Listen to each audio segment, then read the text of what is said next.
Happy Tuesday, everyone. Good morning. I've been thinking a lot about the direction that I want to take with Snailcorp, which is the name of my unincorporated corporation, which doesn't exist yet and has no employees and income.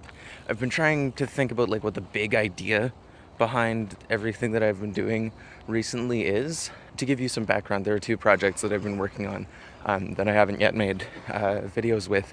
I have some recordings, but I didn't really know how to fit them together until I had all of them. The one was basically creating a root mold, so creating a sculpted polymer clay mold that I would fill with soil and water. Tree roots would grow through the mold. You could create an arbitrary three-dimensional structure by controlling where do you add the water.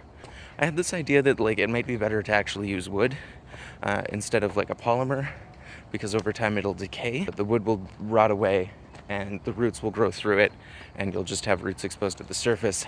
The other concept I was working on was a smartphone design grown from the stalk of a tree, going in a little S shape, and when it was not baked yet, you could basically roll it into a circle and set it down on your table as a little desk light, which I thought was a really cool concept. And then in the back it had some cameras which reminded me of little lichens or cup fungus.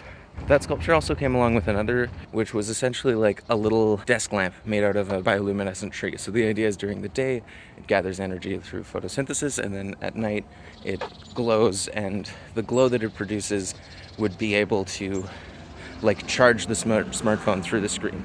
So the screen is made of a series of photosynthetic but also bioluminescent cells. But that piece was kind of a two-part system between a smartphone and a charging system that were both biological. And ideally that could be done just in a pot of soil on your desk, as long as you water it and give it sunlight.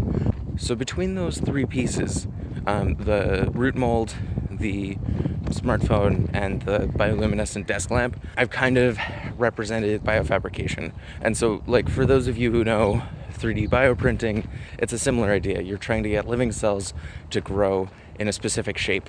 There's also 3D bioprinting where you deposit the scaffold and the cells at the same time, and so you can truly do 3D printing with cells.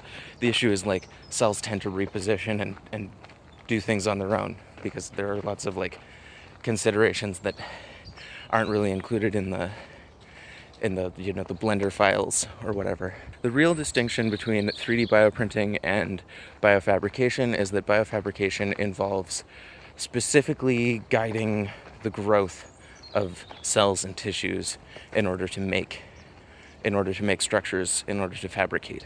Instead of saying, here's this model, I'm gonna just create it and have it finished and get the cells to just be okay with being in that position.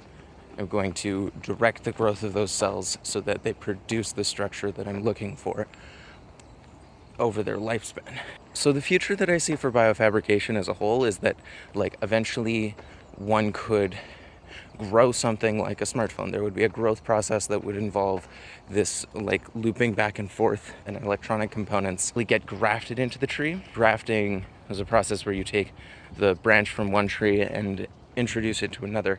Where I see this being really useful is if you engineer the genetics of a certain tree and create a developmental program to create a certain structure, like a light or an element of a smartphone screen, or something interactable like a button, or even electrical wiring.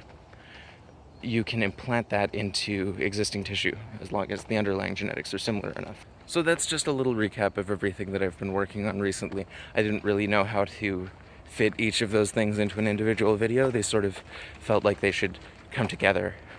Take two for my life, but really, everyone, you only get one take. So make the most of it.